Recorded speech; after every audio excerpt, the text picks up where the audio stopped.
Putri berjalan pelan di jalanan kecil desa Sukamukti sambil membawa tas selempang yang biasanya dipakai untuk berjualan jamu. Walaupun sekarang dia tidak lagi jualan, tas itu tetap dia bawa karena sudah seperti bagian dari hidupnya. Pagi itu cerah. Beberapa warga duduk di teras, ada yang sedang menyapu, ada yang sekadar ngobrol. Saat Putri lewat, beberapa ibu langsung bisik-bisik pelan tapi nadanya tetap jelas terdengar. Itu Putri. Masih aja dandanannya rapi banget. Padahal cuma mantan penjual jamu, bisik salah satu ibu. Pantes banyak suami yang dulu suka ngelirik dia. Sambung ibu lain sambil pura-pura merapikan jemuran. Putri sudah terbiasa dengan komentar begitu.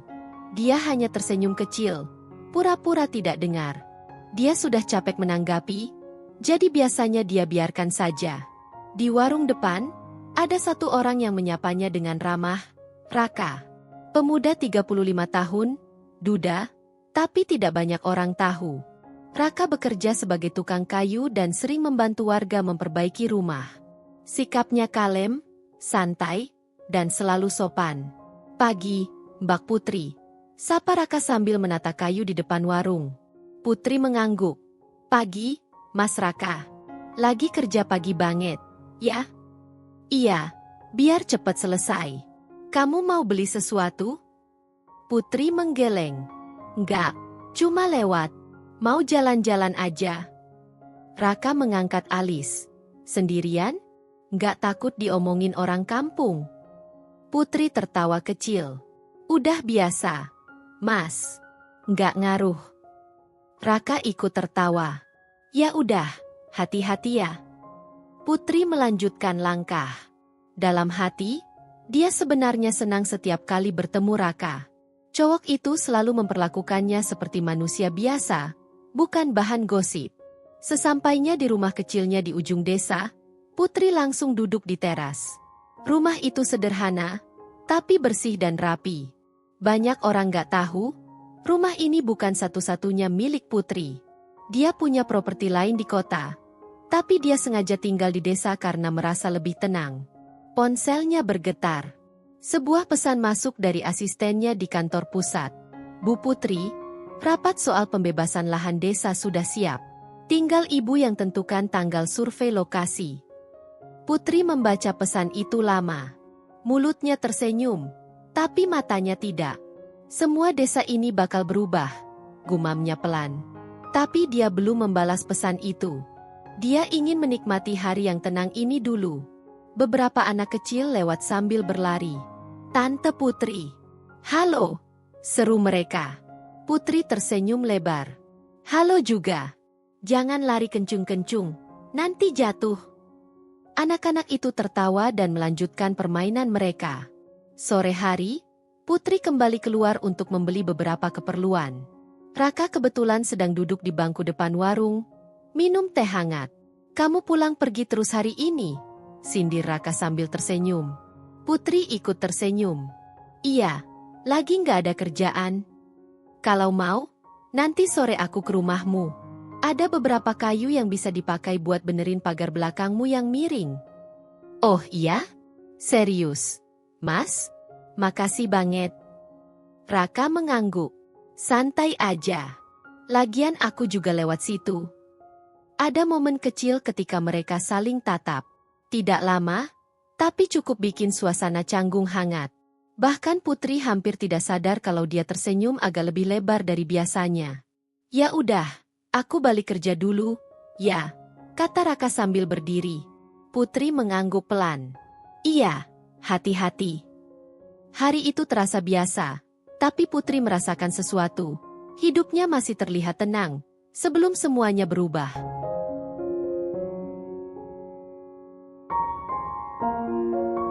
Sebelum semuanya berubah. Tapi saat itu, Putri belum tahu apapun. Dia hanya menikmati udara sore sambil berjalan pulang dari warung. Begitu sampai di depan rumah, dia melihat pagar belakang yang miring itu lagi. Ia menghela napas kecil. Ia juga, perlu dibenerin, gumamnya. Baru saja ia masuk ke teras, terdengar suara langkah mendekat. Ternyata Raka sudah datang membawa beberapa potong kayu dan alat sederhana. Putri, Aku kerjain sekarang aja ya, mumpung masih terang, katanya ramah. Putri tersenyum. Mas rajin banget. Ya, silakan, Mas. Mau aku bantuin? Bantu nemenin ngobrol aja juga udah cukup, jawab Raka sambil tertawa. Putri ikut tertawa. Dia duduk di kursi teras sementara Raka mulai membenarkan pagar. Sesekali Raka bertanya hal kecil. Minggu depan kamu sibuk, Put? Nggak terlalu. Kenapa? Kalau kamu mau, aku bisa bantu cat ulang bagian depan rumahmu juga. Putri terdiam sebentar. Mas Raka nggak capek? Kerja terus. Enggak.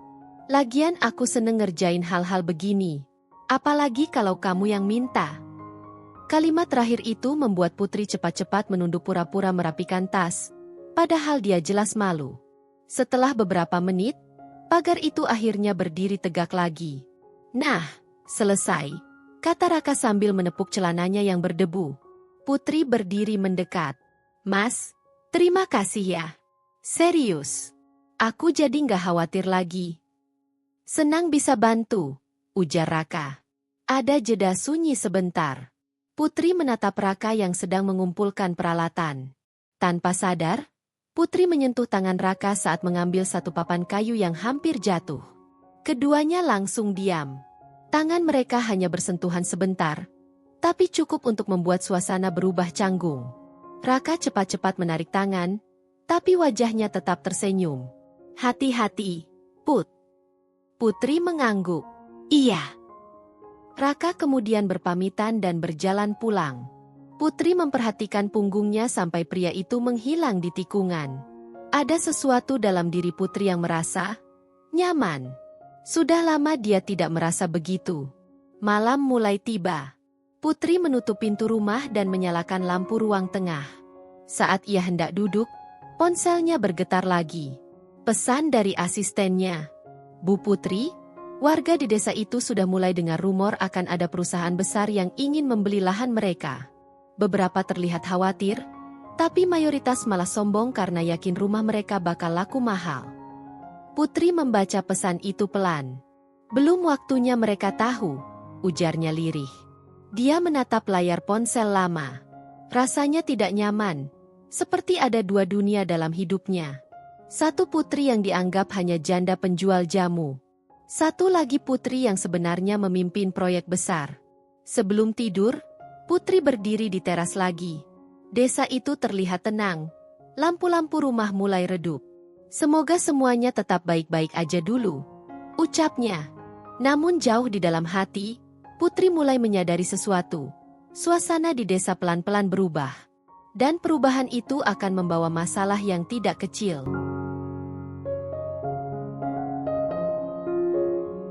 Perubahan itu akan membawa masalah yang tidak kecil. Tapi untuk malam itu, Putri memilih tidak memikirkannya terlalu jauh. Dia masuk ke rumah, tidur, dan berharap besok semuanya tetap santai seperti biasa. Sayangnya, pagi berikutnya justru mulai terasa berbeda. Begitu Putri keluar rumah untuk belanja ke warung, dia melihat beberapa ibu-ibu sedang berkumpul di depan pos ronda. Biasanya mereka hanya ngobrol hal sepele. Tapi kali ini suasananya lebih ramai dan berisik. Katanya tanah di desa ini bakal dibeli perusahaan gede, kata salah satu ibu dengan wajah semangat. Iya, makanya rumah aku mau aku naikin harganya. Masa mereka pikir aku mau jual murah? Sahut ibu lain dengan suara lantang. Betul, kita jangan mau ditawar rendah. Putri berhenti melangkah. Mereka belum tahu kalau perusahaan yang dimaksud adalah miliknya sendiri. Ia hanya menghela napas pelan dan melanjutkan jalan. Tapi baru beberapa langkah, seorang ibu memanggil dengan nada agak sinis. Putri, kamu dengar kabar soal tanah desa mau dibeli perusahaan gede? Putri tersenyum kecil. Iya, tadi sempat dengar. Ibu itu langsung memandang Putri dari atas ke bawah. Kita-kita ini pasti dapat untung besar. Soalnya rumah kita pasti dilihat layak. Kalau rumahmu, ya entahlah. Ibu-ibu lain tertawa kecil. Bukan tertawa lepas, tapi lebih kayak menertawakan. Putri hanya menjawab, semoga kalian dapat yang terbaik. Ibu itu mengangkat dagunya tinggi. Tentu dong. Kita ini warga asli. Beda sama pendatang. Putri mengangguk. Tapi dalam hati dia merasa tidak enak. Belakangan ini ibu-ibu desa makin berani bicara seenaknya. Seolah-olah kalau ada perusahaan besar datang, mereka otomatis jadi orang penting. Dalam perjalanan ke warung, Putri bertemu lagi dengan Raka. Kali ini dia sedang membawa papan kayu panjang di pundaknya. "Putri, kamu kelihatan gak nyaman," kata Raka tanpa basa-basi. Putri terdiam sebentar. "Iya, ibu-ibu tadi ngomongnya agak gimana gitu." Raka mengangguk pelan. "Aku juga dengar rumor perusahaan mau beli lahan desa. Jadi orang-orang jadi heboh. Mereka jadi aneh," kata Putri. "Ya, kalau soal uang, orang kadang berubah," ujar Raka sambil tersenyum tipis. Putri tersenyum kecil. "Untung ada kamu yang tetap normal." Raka tertawa. "Yakin aku normal? Jangan-jangan aku yang paling aneh di sini." Mereka sama-sama tertawa. Suasana yang tadinya tegang sedikit mencair. Sebelum jalan lagi, Raka tiba-tiba berkata, "Put, kalau nanti kamu butuh teman ngobrol, atau butuh bantuan apa aja, bilang aja ke aku." Kalimat itu membuat Putri menunduk sesaat. Ada rasa hangat yang muncul. "Iya, Mas. Makasih." Setelah belanja, Putri pulang ke rumah. Tapi baru beberapa menit di depan pintu, ponselnya berbunyi. Pesan dari kantor lagi. "Bu Putri, rapat internal sudah sepakat. Ibu diminta turun langsung ke lokasi dalam waktu dekat supaya proses bisa dimulai." Putri memegang ponsel itu lama. Hatinya tidak enak. "Kalau aku datang langsung, warga pasti tahu siapa aku sebenarnya," gumamnya. Di sisi lain, proyek ini adalah tanggung jawabnya. Pekerjaan, perusahaan, ratusan karyawan menunggu keputusan. Putri mendesah pelan. Hari itu yang awalnya biasa saja berubah menjadi penuh dilema. Namun, dia belum tahu. Besok, masalah pertama yang besar akan muncul dan benar-benar mengguncang hidupnya.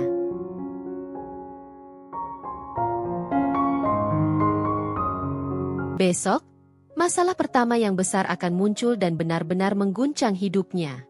Dan ternyata, hal itu benar-benar terjadi. Pagi itu baru saja dimulai ketika Putri mendengar suara ribut dari depan rumah.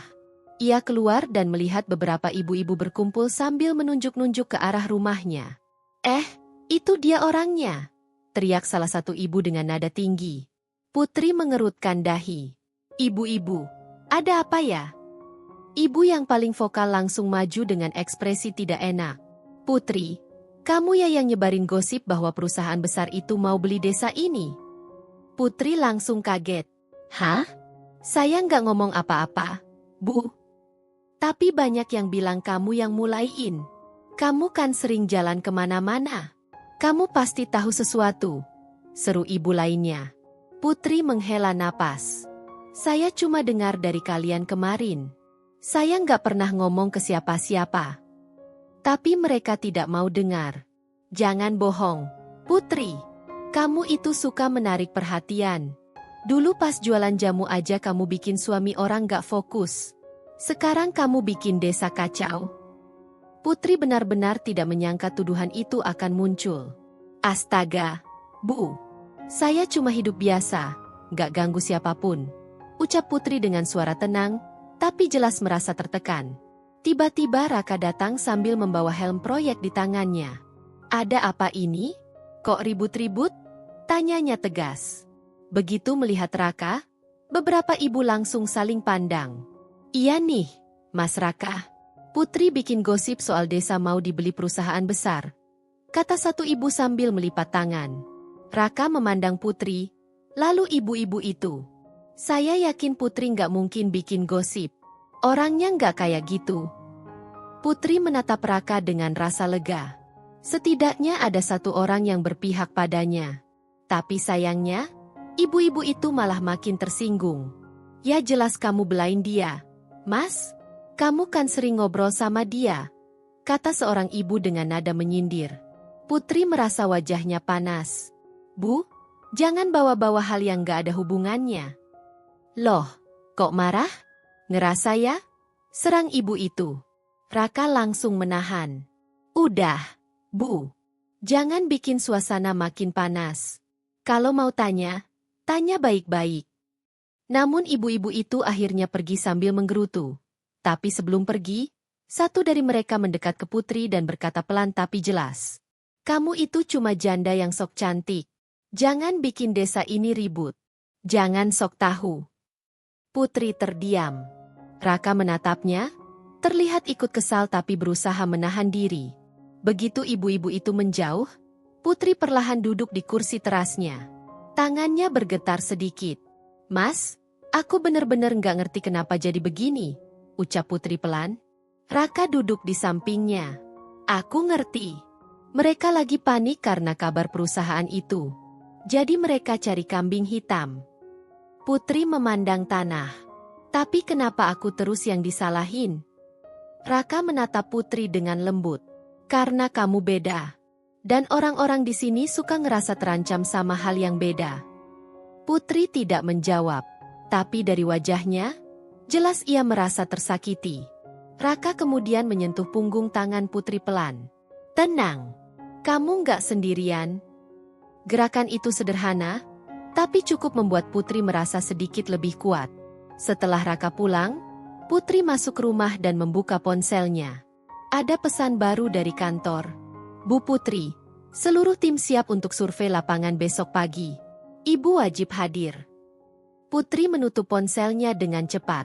Kepalanya langsung terasa pusing. Jika dia datang ke desa bersama tim resmi, jika ibu-ibu itu tahu siapa dia sebenarnya, segalanya akan makin runyam. Itulah momen ketika Putri sadar. Dia harus memutuskan sesuatu yang berat dan cepat.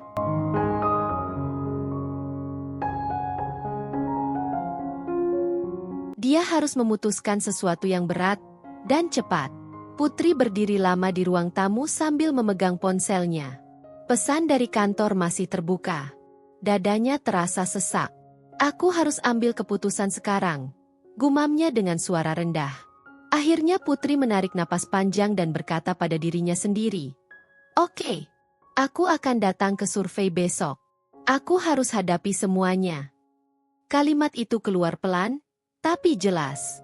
Itu adalah keputusan besar.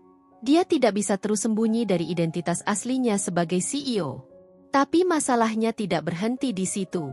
Putri sadar, kalau dia hadir sebagai pimpinan proyek, warga pasti akan kaget. Dan dengan kondisi emosi ibu-ibu yang sedang meledak-ledak, Putri bisa jadi target kemarahan. Walau begitu, dia tahu satu hal. Dia harus melindungi proyek perusahaan. Dan dia harus melindungi dirinya sendiri. Putri lalu menelepon asistennya. Besok survei tetap jalan. Tapi jangan bilang siapa saya sampai saya ngomong sendiri. Asistennya menjawab, baik, Bu Putri. Setelah telepon ditutup, Putri memijat keningnya. Pikiran berkecamuk. Ia takut, tapi juga sudah siap. Sore itu, Putri keluar rumah untuk membeli makan. Di depan warung, Raka ada di sana, sedang memilih minuman. Begitu melihat Putri, dia langsung menyapa. Hei, kamu kelihatan makin pucat hari ini. Kamu nggak apa-apa? Putri tersenyum tipis. Capek aja, Mas. Banyak yang harus dipikirin. Raka menatap Putri dengan serius. Kamu mau cerita? Nggak harus detail kok. Cuma, biar kamu nggak nahan sendirian. Putri terdiam sebentar. Ia ingin cerita, tapi tidak mungkin menjelaskan apa yang sebenarnya terjadi. Aku cuma harus ambil keputusan penting besok, jawab Putri akhirnya. Keputusan penting soal hidup kamu? Tanya Raka. Putri mengangguk. Iya. Raka berdiri lebih dekat. Kalau itu bikin kamu tertekan, ingat ya, kamu nggak sendirian. Aku ada di sini. Putri menatap Raka. Ada rasa hangat yang muncul lagi di dadanya. Tanpa sadar, Putri menyentuh lengan Raka dan menahan sebentar. Raka membalas dengan senyum lembut. Mereka tidak berpelukan atau apa. Tapi momen itu cukup membuat Putri merasa lebih kuat. Senyaman itu, Sampai Putri hampir lupa dengan kekacauan desa. "Mas, makasih ya," ucap Putri pelan. "Selalu," jawab Raka. Dalam perjalanan pulang, Putri semakin yakin.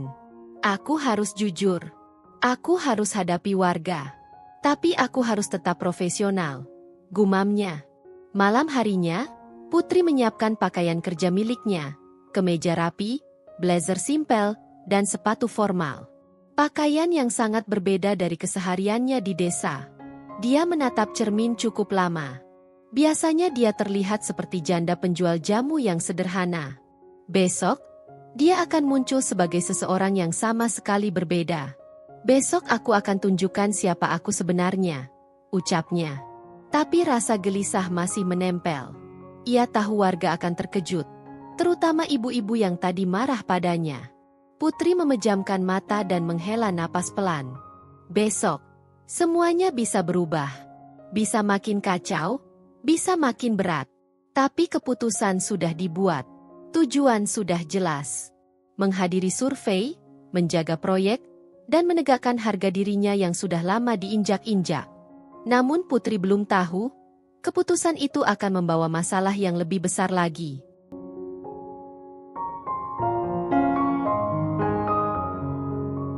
Keputusan itu akan membawa masalah yang lebih besar lagi. Dan masalah itu muncul lebih cepat dari yang Putri kira. Pagi-pagi sekali, Putri sudah siap berangkat ke lokasi survei. Ia mengenakan kemeja rapi dan blazer sederhana. Penampilannya jauh berbeda dari biasanya. Tapi sebelum ia sempat melangkah keluar rumah, suara keras terdengar dari luar. "Putri, keluar sebentar." Putri langsung kaget. Ia membuka pintu dan melihat beberapa ibu-ibu berdiri di depan pagar. Wajah mereka terlihat tidak senang. Salah satu ibu berkata lantang, "Kamu kok dengar-dengar mau pergi pagi-pagi begini? Mau ngapain?"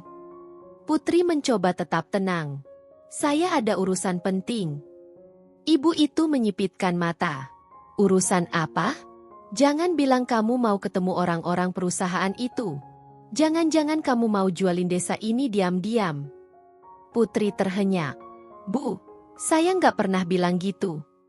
"Terus kenapa dandanannya beda? Rapih banget gitu. Biasanya kamu cuma pakai baju santai. Ini pasti ada yang kamu sembunyiin." Putri menelan ludah. Dia benar-benar tidak menyangka ibu-ibu itu bisa menuduh sejauh itu. Ibu yang lain maju. "Kamu itu memang beda dari warga sini.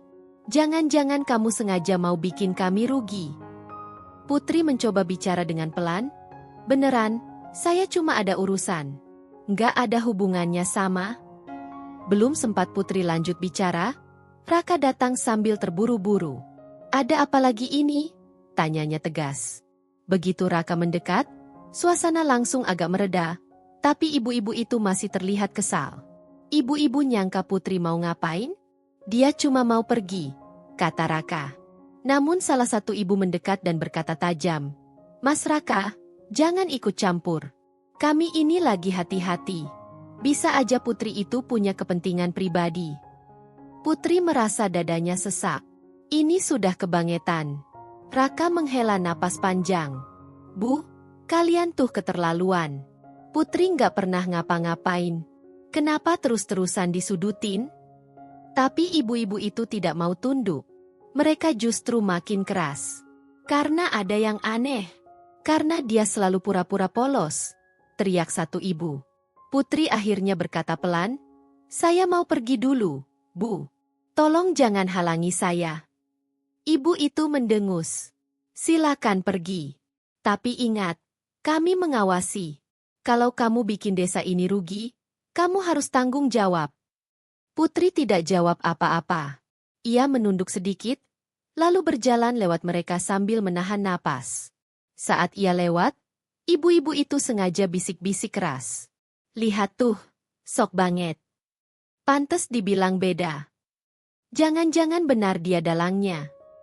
Putri menggigit bibirnya, menahan emosi. Tapi ia terus berjalan. Raka mengejar dan berdiri di sampingnya. "Kamu beneran gak apa-apa?" Putri menatap ke depan sambil menghela napas. "Nggak apa-apa, Mas. Aku cuma..." Harus jalanin ini. Raka memegang lengan Putri sebentar. Kalau butuh aku, tinggal bilang. Putri mengangguk. Meski matanya terlihat sedih. Ia lalu naik ke mobil kantornya yang sudah menunggu di ujung jalan bersama tim survei. Beberapa warga yang melihat mobil itu langsung bisik-bisik. Mobil gede banget. Siapa itu? Jangan-jangan perusahaan itu datang beneran. Putri masuk ke dalam mobil dengan perasaan kacau. Namun sesampainya di dalam, kepala tim berkata pelan. Bu Putri, kami sudah siap. Semua menunggu instruksi ibu. Putri mengangguk. Kita mulai sekarang. Itulah momen ketika konflik kedua benar-benar dimulai. Tanda panah kanan tebal Putri harus hadir sebagai pimpinan proyek. Tanda panah kanan tebal warga mulai mencurigainya habis-habisan. Tanda panah kanan tebal dan sebentar lagi, identitasnya bisa terbongkar. Dalam hati, Putri bergumam. Aku harus tetap jalan. Aku nggak boleh mundur. Tapi ia tidak tahu, survei hari ini akan memicu masalah lebih besar dari sebelumnya.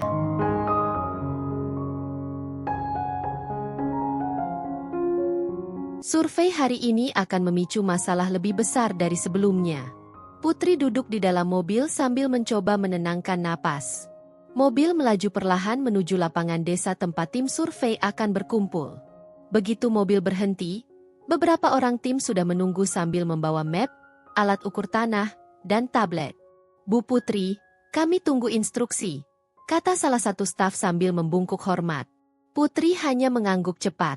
Oke, kita mulai dari batas timur desa dulu.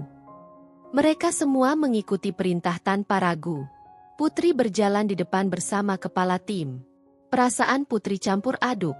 Antara takut warga akan melihatnya dan harus menjaga wibawanya sebagai pemimpin. Saat baru berjalan beberapa menit, seorang staf berkata, Bu, warga mulai memperhatikan kita. Banyak yang nanya ini survei apa. Putri melihat ke arah jalan. Beberapa warga mulai berhenti, memandang mereka dari kejauhan. Ada yang hanya penasaran, tapi ada juga yang tampak curiga. Putri menarik napas dalam. Tujuan hari ini jelas, menyelesaikan survei tanpa memicu keributan. Kita terus aja. Jangan berhenti, kata Putri tegas. Tim melanjutkan pekerjaan. Mereka mengukur tanah, memotret, dan mencatat data. Tapi pelan-pelan warga mulai mendekat. Bukan yang ramah, melainkan ibu-ibu yang tadi ribut di depan rumah Putri. Itu orang-orang perusahaannya? Bisik salah satu ibu. Iya. Dan itu, Putri? Serius? Beberapa ibu terlihat bingung melihat Putri memakai pakaian formal. Loh, kok bajunya rapi banget? Kayak kerja kantoran? Jangan-jangan, bener dia ada urusan sama perusahaan ini? Putri pura-pura tidak dengar, tapi hatinya berdebar cepat. Raka muncul di pinggir lapangan, entah dari mana. Wajahnya jelas khawatir. Dia mendekat ke Putri pelan. Put, kamu yakin mau terusin ini? Putri mengangguk tegas. Aku harus, Mas. Raka menatap Putri lama, lalu berkata, kalau gitu aku temenin dari jauh. Biar kalau ada apa-apa, aku bisa bantu. Itu membuat Putri sedikit tenang. Makasih ya, Mas. Tim melanjutkan survei. Tapi semakin lama, semakin banyak warga yang datang. Ada yang memotret, ada yang merekam, ada yang berbisik-bisik. Sampai akhirnya, satu ibu yang vokal sejak awal mendekat. Putri, kamu kok ikut-ikut tim ini? Kamu kerja di mana sebenarnya? Putri terdiam. Semua mata langsung tertuju padanya. Tim survei ikut berhenti. Kepala tim melirik Putri, menunggu instruksi. Inilah titik beratnya. Putri bisa kabur dan pura-pura tidak tahu apa-apa. Putri bisa mulai ngomong jujur. Tapi Putri memilih jalan tengah dulu. Saya cuma bantu mengawasi, jawab Putri dengan suara tenang. Ibu itu menatap tajam. Kamu itu siapa sampai bisa ikut survei kayak gini? Kepala tim hampir bicara, tapi Putri memberi kode untuk diam.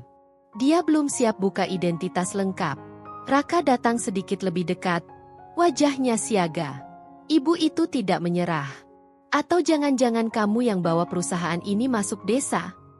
Putri bisa merasakan tenggorokannya kering. Ia menatap lapangan luas itu. Aku harus selesaikan survei hari ini, batinnya. Itu tujuannya. Selesai dulu, baru hadapi warga nanti. Putri akhirnya berkata pada tim, lanjutkan. Waktu kita nggak banyak. Tim langsung bergerak lagi. Ibu-ibu itu kesal karena Putri tidak memberi jawaban jelas. Tapi mereka juga tidak bisa menghalangi tim resmi.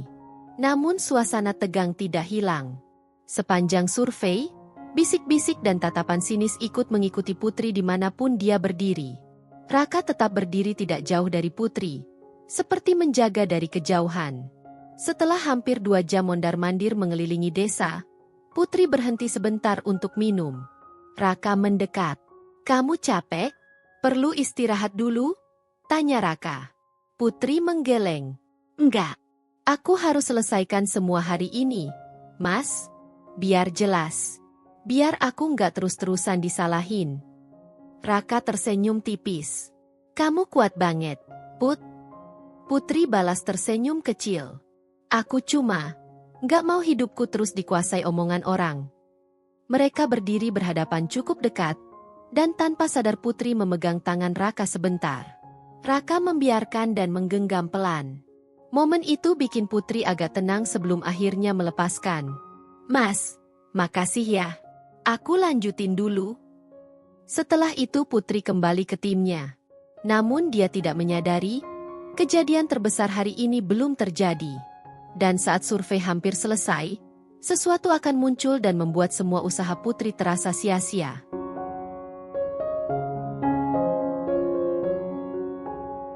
Dan saat survei hampir selesai, sesuatu akan muncul dan membuat semua usaha Putri terasa sia-sia. Putri baru saja menutup map data sementara ketika suara gaduh terdengar dari arah gerbang desa. Astaga, itu suara apa? Bisik salah satu staf. Putri langsung menoleh.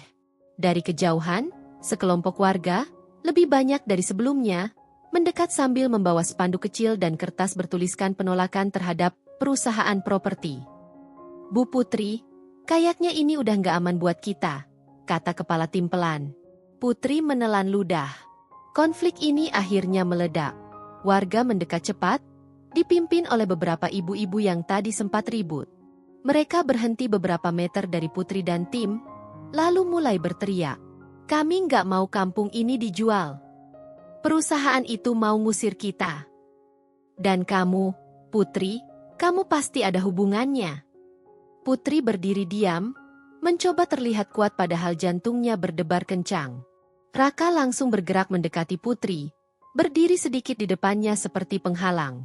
Tenang dulu, Bubu, jangan langsung nuduh. Salah satu ibu menyahut, Mas Raka, jangan belain dia. Dari dulu dia bikin masalah. Gara-gara dia, banyak bapak-bapak ribut sama istrinya. Putri meremas map yang ia pegang. Aku nggak pernah niat bikin masalah. Aku cuma kerja. Kerja apaan? Suruh perusahaan ngambil tanah kita? Bentak ibu lain. Putri menggeleng cepat. Aku belum bilang apa-apa soal itu. Tapi warga sudah terlanjur emosi. Mereka tidak mau dengar. Dalam hitungan detik, suasana jadi makin panas.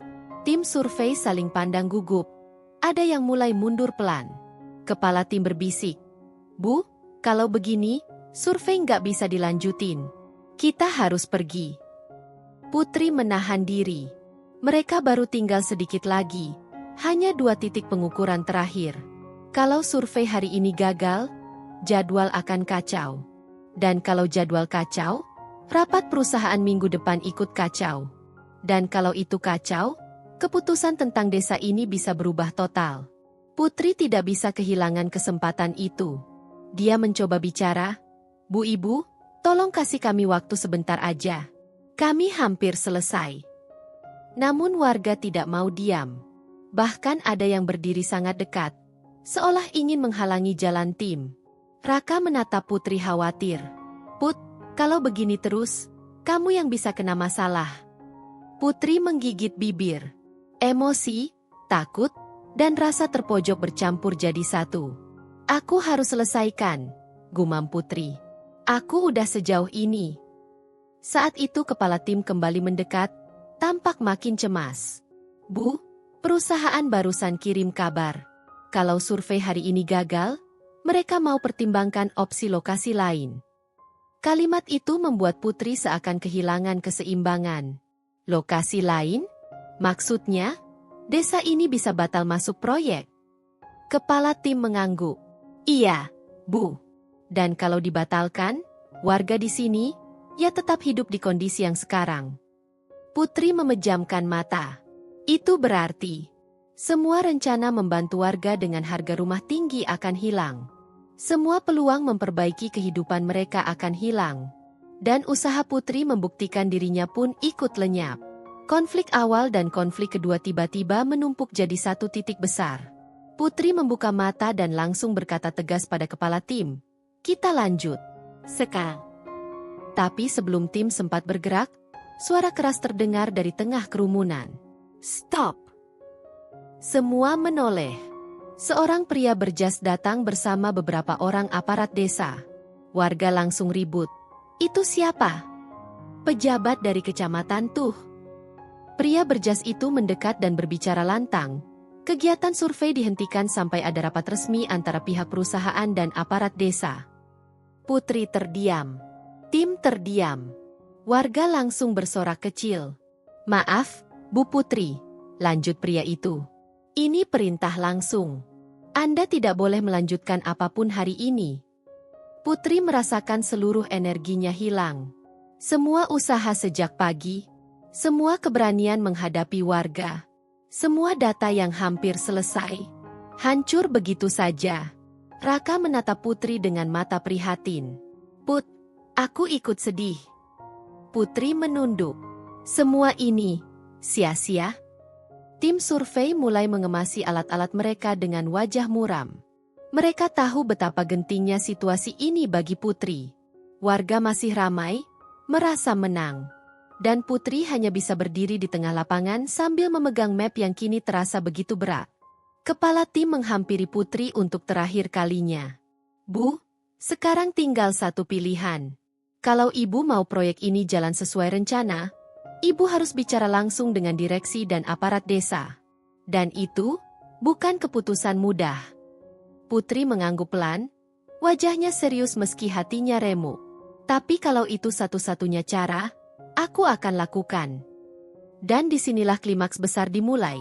Putri harus memilih jalan paling sulit, yang mungkin mengubah hidup seluruh desa, dan hidupnya sendiri.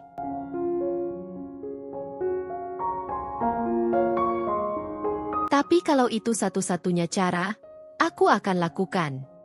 Kalimat itu masih berputar di kepala Putri saat semua orang mulai bubar dari lapangan. Warga pulang sambil masih membicarakan kejadian barusan. Tim survei masuk ke mobil mereka, wajahnya penuh kekhawatiran. Raka tetap berdiri di samping Putri, tidak pergi sampai Putri sendiri bergerak. Putri akhirnya melangkah pelan menuju mobilnya, tapi ia berhenti sebelum membuka pintu. Mas, kayaknya aku harus ambil langkah yang benar-benar besar, ucap Putri lirih. Raka menatapnya serius. Langkah apa? Putri menghela napas panjang.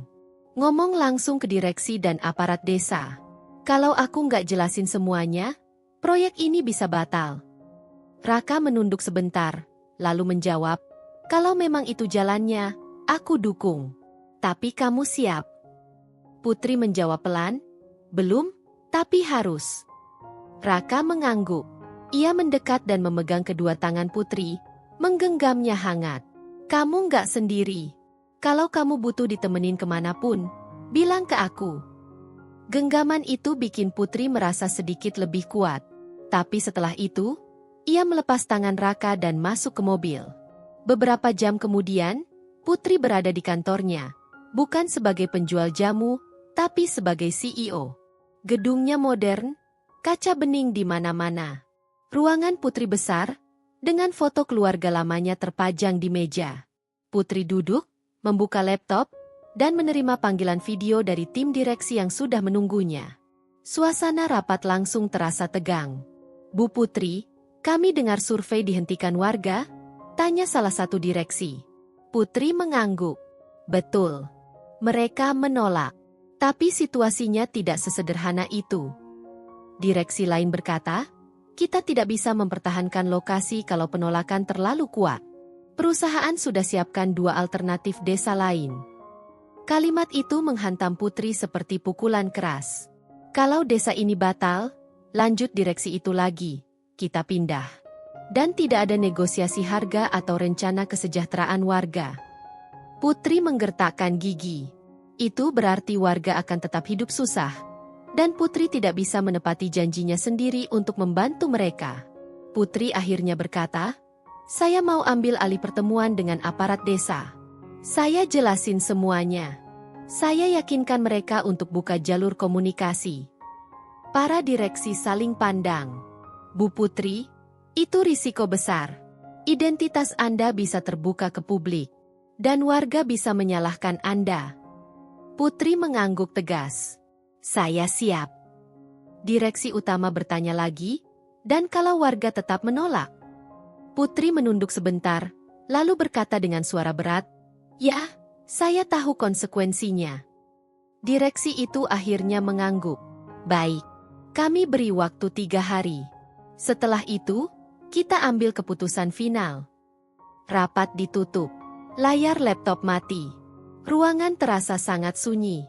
Putri memejamkan mata sambil menahan napas. 3 hari. Cuma 3 hari. Jika gagal, semuanya selesai. Bukan hanya proyek, tapi juga nama baiknya, rasa percaya diri yang susah payah ia bangun, dan harapan warga untuk hidup yang lebih baik. Putri bangkit dari kursi, mengambil tas, dan keluar kantor. Ia tahu harus melakukan sesuatu malam itu juga, bicara dengan aparat desa dan membuka semuanya. Tapi langkah itu terasa sangat berat. Saat ia turun ke lobi, Raka sudah menunggu di luar gedung. Put, panggil Raka sambil tersenyum kecil.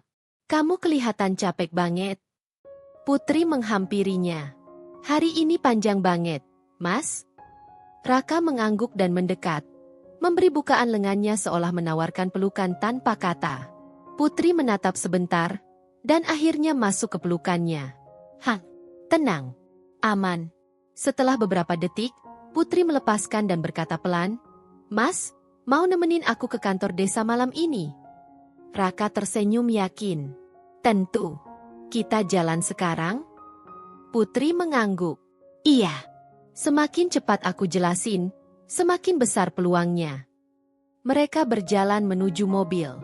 Putri membuka pintu sambil berkata dalam hati, ini pilihan paling sulit. Tapi aku nggak punya waktu buat takut. Dan tepat sebelum mobil melaju, Putri sadar satu hal. Konflik ketiga baru saja dimulai. Dan itu bisa jadi yang paling menentukan segalanya.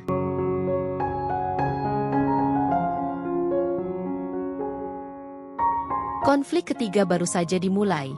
Dan itu bisa jadi yang paling menentukan segalanya. Mobil Putri dan Raka melaju pelan menuju kantor desa. Jalanan sudah sepi. Hanya lampu-lampu teras rumah warga yang masih menyala. Putri duduk gelisah, meremas tangannya sendiri. Raka melirik sebentar. Kamu gugup? Putri mengangguk. Banget. Aku nggak tahu reaksi mereka bakal kayak apa. Raka menenangkan. Yang penting kamu jujur. Sisanya kita pikir nanti. Mobil berhenti di depan kantor desa. Bangunannya sederhana, tapi malam ini tampak ramai. Ada beberapa orang aparat desa yang masih bekerja. Lampu ruang pertemuan menyala terang. Putri menarik napas panjang. Oke, aku siap. Mereka masuk. Kepala desa, beberapa perangkat, dan 2 tokoh masyarakat langsung menoleh. Ekspresinya terkejut melihat Putri datang malam-malam. Bu Putri, ada perlu apa? Tanya kepala desa. Putri menelan ludah dan mencoba tersenyum sopan. Pak, saya minta waktu sebentar buat bicara. Mereka semua saling pandang, lalu mempersilakan Putri duduk. Raka duduk beberapa kursi di sampingnya. Putri membuka pembicaraan tanpa berputar-putar. Saya mau jujur. Perusahaan properti yang mau survei desa ini, Saya salah satu pemiliknya. Ruangan langsung sunyi. Semua orang menatap Putri dengan ekspresi kaget, bingung, dan curiga. Tokoh masyarakat yang duduk di depan meja mencondongkan badan. Maksud ibu, selama ini ibu nyamar? Putri menggeleng cepat. Bukan nyamar, Pak. Saya cuma milih hidup sederhana. Tapi rencana perusahaan ini memang saya yang minta. Saya ingin desa ini dapat harga tanah yang layak, jauh lebih tinggi dari standar. Kepala desa tampak masih belum percaya. Tapi warga menolak. Mereka takut diusir. Putri mengangguk. Saya ngerti. Karena mereka nggak tahu rencananya. Makanya saya datang malam ini untuk jelasin semuanya. Putri mengambil map dari tasnya dan menunjukkan dokumen-dokumen rencana proyek. Semua tertata rapi, harga pembelian lahan yang tinggi, fasilitas pindah rumah, sampai bantuan modal usaha. Aparat desa mulai terlihat penasaran. Tokoh masyarakat itu membaca cepat, lalu berkata, "Ini, kok harganya jauh lebih besar dari perkiraan?" Putri menjawab tegas, "Karena itu yang saya perjuangkan. Saya nggak mau warga merasa dirugikan." Raka menatap Putri dengan bangga. Senyum tipis muncul di bibirnya. Kepala desa mengusap dagu. "Bu, niat Anda baik. Tapi masalahnya, warga sudah marah. Mereka pikir perusahaan mau ambil tanah murah." Putri menunduk sebentar. "Saya tahu. Dan itu kesalahan saya karena terlalu lama diam."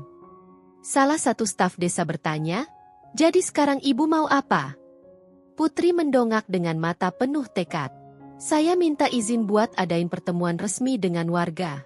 Saya jelasin semuanya langsung. Saya hadapi mereka sendiri." Semua aparat desa terdiam. Ini langkah besar dan sangat berisiko. Kepala desa akhirnya berkata, "Kalau ibu yakin, kami bisa bantu atur. Tapi ini harus besok pagi. Warga lagi sensitif, jangan terlalu lama." Putri mengangguk cepat. "Besok pagi saya siap." "Baik." Kepala desa menutup map. "Tapi ibu harus siap juga kalau warga tetap menolak." "Ya." Putri tersenyum tipis. "Saya siap, Pak." Pertemuan selesai. Putri dan Raka keluar dari kantor desa sambil menghela napas panjang. Begitu pintu tertutup di belakang mereka, Putri langsung bersandar di dinding, menutup wajah dengan tangan. "Aduh mas, jujur tadi aku mau kabur rasanya." Raka tertawa kecil dan mendekat. "Tapi kamu nggak kabur. Itu hebat banget." Putri menurunkan tangan. "Besok pagi bakal berat banget, mas." Raka mendekat beberapa langkah lagi. "Tapi kamu nggak sendiri." Putri menatapnya. "Mas mau ikut?" Raka menjawab tanpa ragu. "Aku pasti datang. Aku nggak akan biarin kamu hadapi warga sendirian." Putri tersenyum. Senyum lelah tapi tulus. Ia meraih tangan Raka dan menggenggamnya erat. Raka membalas genggaman itu pelan, memberi ketenangan. Setelah beberapa detik, Putri melepasnya. "Oke, besok kita siap perang, mas." Raka tertawa. "Perang versi baik-baik, ya?" Putri ikut tertawa kecil. "Iya, yang damai aja." Mereka berjalan menuju mobil, angin malam meniup pelan. Putri tahu satu hal. Besok adalah hari penentu. Kalau warga tidak percaya padanya, semua rencana akan berakhir di situ. Mobil mereka perlahan menjauh dari kantor desa, membawa Putri menuju hari paling penting dalam hidupnya.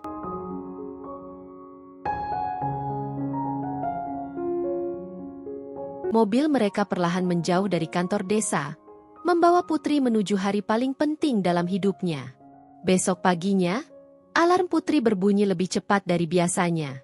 Ia langsung bangun, duduk di tepi kasur, dan menarik napas panjang. "Hari ini, harus kuat," gumamnya. Putri berdiri, menyiapkan diri dengan rapi. Kemeja putih sederhana, celana panjang hitam, tanpa perhiasan berlebihan. Ia ingin terlihat profesional tapi tetap rendah hati. Setelah siap, Putri menatap pantulan dirinya di kaca. Semoga warga mau dengar. Ia keluar rumah, dan tepat di depan pagar, Raka sudah menunggu sambil bersandar di motornya. "Pagi, Put," sapanya sambil tersenyum hangat. Putri tersenyum kecil. "Mas datang lebih cepat ya?" "Biar kamu nggak jalan sendiri," jawab Raka. "Siap." "Siap, insya Allah," jawab Putri sambil mengangguk. Mereka berjalan bersama menuju lapangan desa, tempat pertemuan akan berlangsung. Semakin dekat, semakin jelas suara kerumunan warga yang sudah berkumpul. Putri menelan ludah, jumlahnya jauh lebih banyak dari perkiraan. Beberapa ibu yang kemarin marah terlihat berdiri paling depan, dengan tangan di pinggang, jelas siap memprotes. Kepala desa melihat Putri datang dan segera mendekat. "Bu Putri, warga lengkap semua. Kita bisa mulai kapan saja?" Putri mengangguk. Raka berdiri tepat di sisinya, memberi dukungan tanpa banyak bicara. Kepala desa mengangkat mikrofon. "Baik, warga semua. Kita kumpul di sini karena ada penjelasan penting dari Bu Putri. Mohon dengarkan dulu, jangan potong, jangan ribut." Kerumunan mulai tenang. Putri maju perlahan. Suasana hening, tapi tegang. Ia memegang mikrofon dengan tangan yang sedikit bergetar, tapi ia tetap kuat. "Assalamualaikum semuanya," ucap Putri pelan. Warga menjawab seadanya. "Saya tahu akhir-akhir ini banyak rumor, salah paham, dan keresahan. Dan saya paham itu semua muncul karena kurangnya penjelasan dari saya." Beberapa warga mulai bergumam. "Tapi hari ini, saya mau jujur sepenuhnya," lanjut Putri. "Perusahaan properti yang survei ke desa ini, saya salah satu pemimpinnya." Kerumunan langsung ramai. "Loh apa? Serius dia? Tapi dia kan cuma jualan jamu?" Kepala desa cepat-cepat menenangkan. "Dengar dulu, warga." Putri melanjutkan, "Saya memang pernah hidup susah. Pernah jadi penjual jamu keliling. Tapi itu bukan karena saya nggak mampu.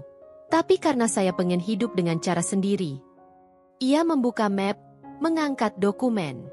"Ini, rencana perusahaan. Harga tanah yang ditawarkan jauh lebih tinggi dari pasaran.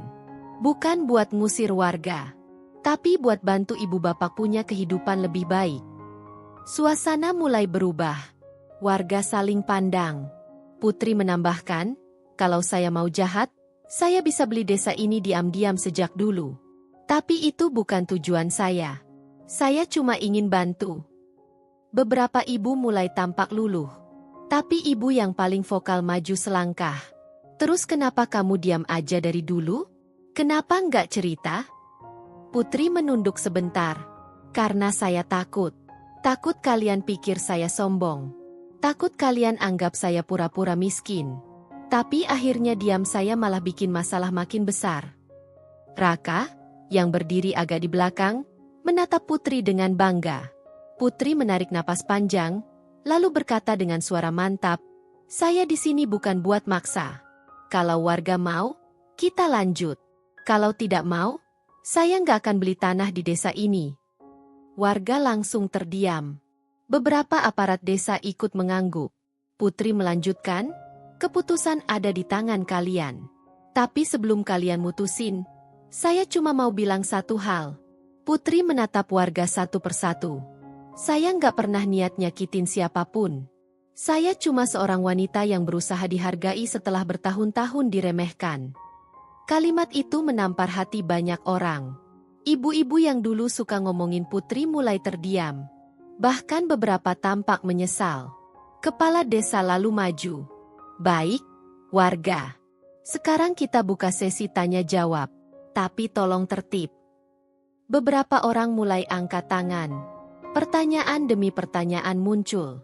Ada yang keras, ada yang bingung, ada yang meminta penjelasan tambahan. Putri menjawab semuanya dengan tenang dan jujur. Raka sesekali mendekat untuk memberi minum atau sekadar menepuk bahunya pelan sebagai dukungan. Sentuhan kecil itu membuat Putri tetap kuat. Setelah hampir 1 jam, suasana mulai mencair. Wajah warga yang tadinya curiga kini mulai berubah jadi lebih tenang dan menerima. Kepala desa akhirnya bertanya, "Jadi, bagaimana warga? Mau kita lanjutkan pembahasan rencana ini?" Suasana hening sebentar. Lalu perlahan, sebagian warga mengangguk. Disusul semakin banyak orang. Hingga akhirnya mayoritas setuju. Putri menahan napas, hampir tidak percaya. Ibu yang paling vokal pun akhirnya berkata, "Kalau memang niatnya baik, ya sudah, Bu. Kami dukung. Maafin kami kalau kemarin-kemarin agak keras." Putri tersenyum lega. "Enggak apa-apa, Bu. Saya juga minta maaf." Raka menepuk bahu Putri pelan. "Kamu berhasil." Putri hampir meneteskan air mata, tapi ia tahan. Hari ini, warga akhirnya percaya padanya. Hari ini, jalan menuju resolusi mulai terbuka. Tapi masih ada yang harus ia lakukan. Menyampaikan hasil ini ke direksi dan memastikan perusahaan tidak mengubah rencana. Hari ini bukan akhir, tapi awal dari kemenangan.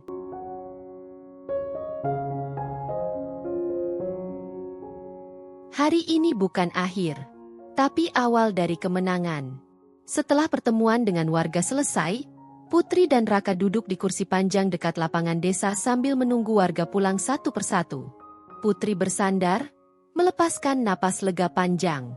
"Mas, aku nggak nyangka warga bakal nerima secepat itu." Raka tersenyum lebar. "Karena kamu jujur, Put, orang bisa ngerasa itu."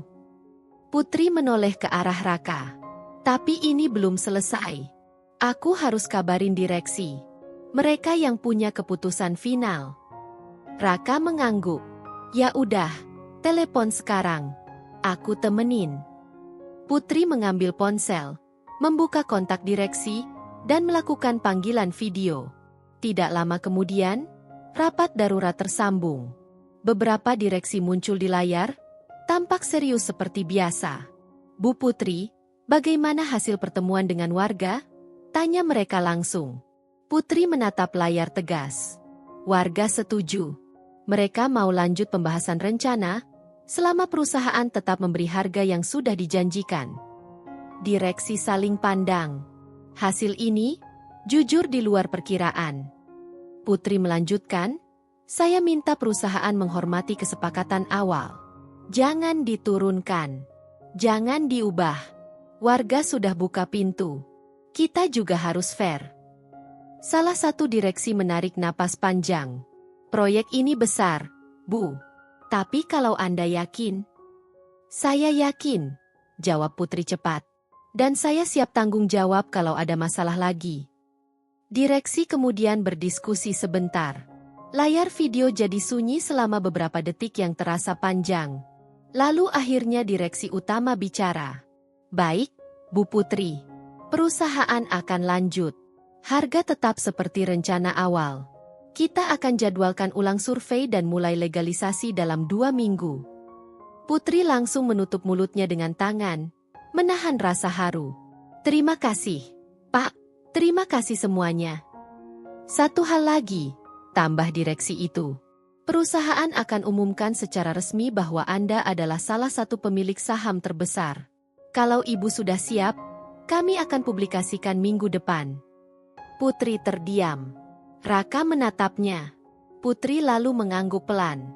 "Baik, saya siap." Rapat selesai. Layar ponsel mati. Putri menunduk, memegang ponsel erat di dadanya. Raka langsung mendekat dan duduk lebih dekat. "Put, kamu berhasil. Serius." Putri akhirnya menengok ke arahnya, dan tanpa sadar, ia memeluk Raka pelan. "Mas, ini tuh kayak mimpi. Semua masalah kemarin, sekarang mulai kelar." Raka membalas pelukan itu sambil tertawa kecil. "Kamu pantas dapat ini semua." Mereka melepaskan pelukan, tapi duduk tetap dekat. Putri menatap langit biru siang itu. "Mas, aku baru sadar. Selama ini aku takut banget sama omongan orang. Tapi ternyata, kunci semuanya cuma satu. Aku harus percaya diri sama hidupku sendiri." Raka mengangguk. "Nah itu. Kamu cuma butuh yakin sama dirimu. Dan lihat hasilnya sekarang." Putri tersenyum lebar. Senyum yang lama tidak ia tunjukkan. Tak lama, kepala desa menghampiri mereka. "Bu Putri, selamat ya. Warga sudah saya kabari hasil rapat tadi. Besok kita mulai persiapan administrasi. Putri mengangguk ramah. Baik, Pak. Terima kasih banget. Kepala desa tersenyum.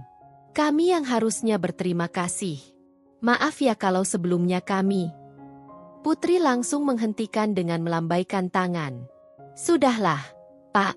Kita mulai dari awal aja. Yang penting sekarang, semua bergerak ke arah yang lebih baik. Kepala desa manggut-manggut dan pamit. Saat mereka berdua kembali duduk, Putri memandang Raka. Mas, terima kasih ya. Kalau nggak ada kamu, aku nggak yakin bisa kuat hadapin semuanya.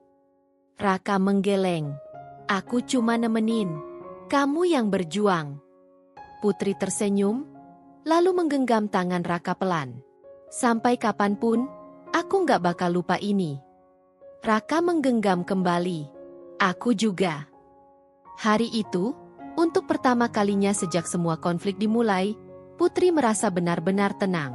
Semua beban berat perlahan turun. Semua jalan terbuka. Proyek berjalan, warga mendukung, direksi menyetujui, dan Putri tidak lagi harus menyembunyikan siapa dirinya sebenarnya.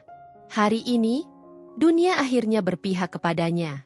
Dan babak baru kehidupannya, baik sebagai CEO maupun sebagai wanita yang kembali belajar mencintai, mulai terbentuk perlahan.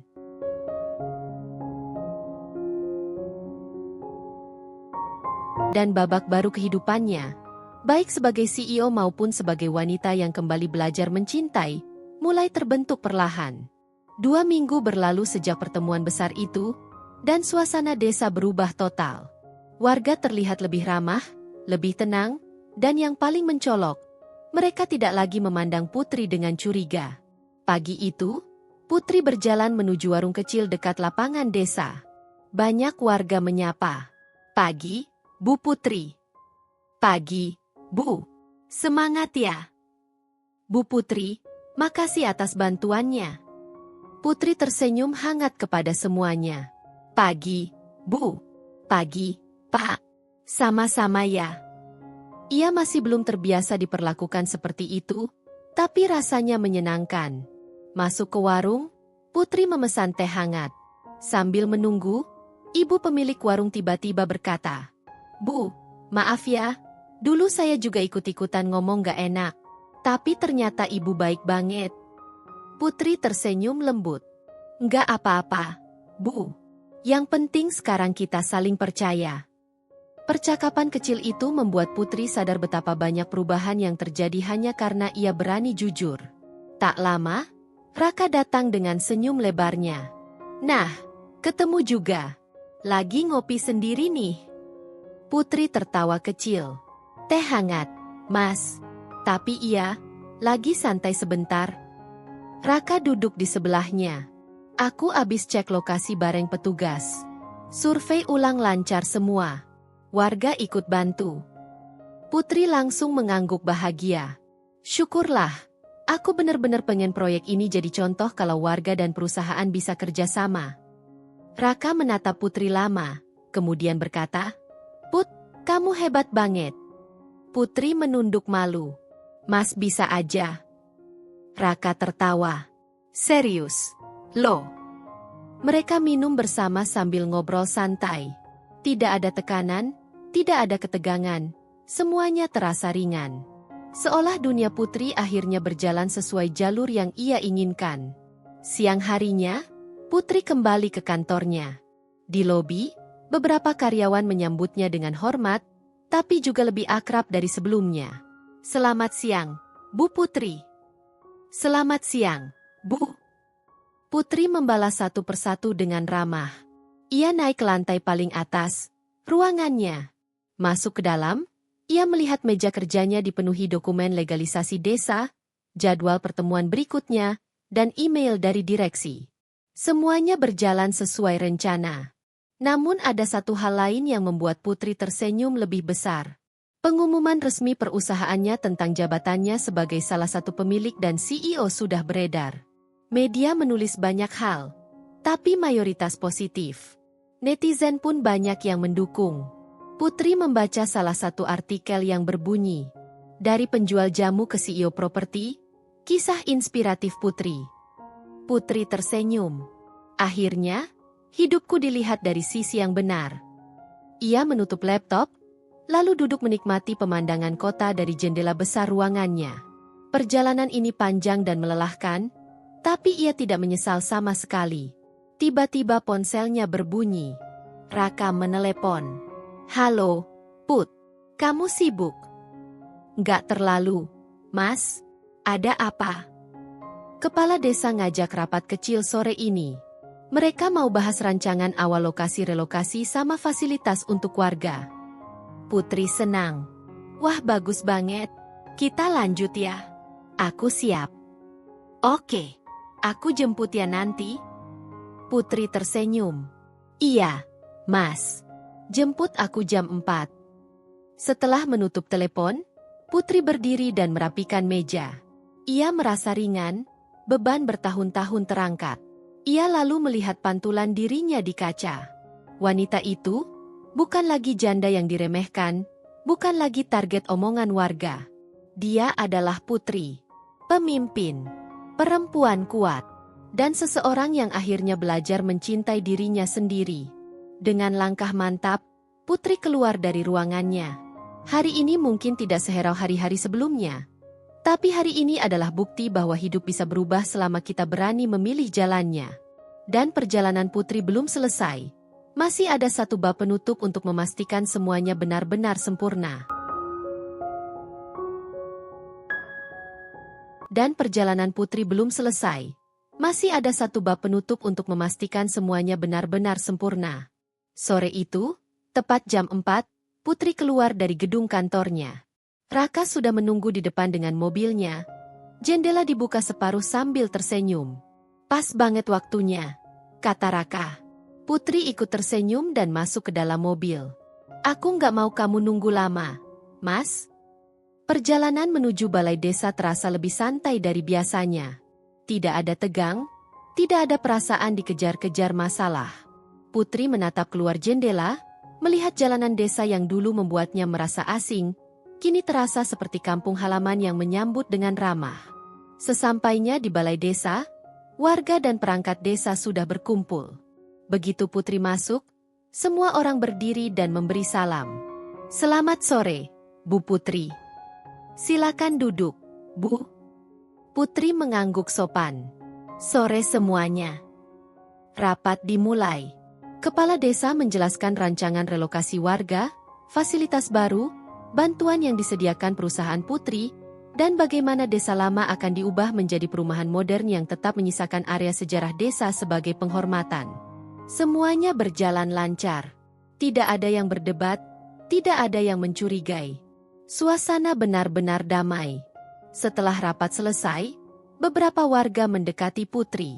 "Bu, kami mau terima kasih. Terima kasih karena Ibu tetap mau bantu kami walaupun dulu kami salah paham." Putri menatap mereka dengan senyum lemah namun tulus. "Udah ya. Yang penting sekarang kita jalan bareng-bareng." Raka yang berdiri di samping Putri ikut menyahut.